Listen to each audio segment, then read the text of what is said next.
আসসালামু আলাইকুম ওয়া রাহমাতুল্লাহি ওয়া বারাকাতুহু।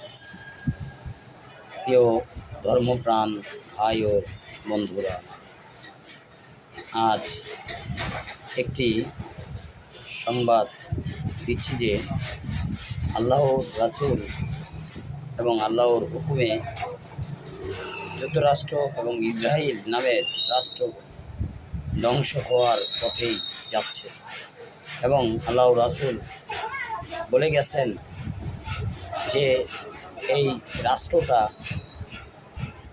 এমন এক পর্যায়ে যাবে, ভবিষ্যতে নামও জানবে না অনেকে। আর ইনশাল্লাহ মুসলিম রাষ্ট্র জয় হবে এবং জয় হবেই ইনশাল্লাহ। আমরা আল্লাহ তাআলার কাছে শুকরিয়া জ্ঞাপন করি, আলহামদুলিল্লাহ রাব্বিল আলামিন।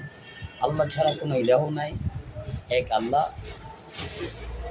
আল্লাহ কোনো শরীক নেই। আল্লাহ কেউ কে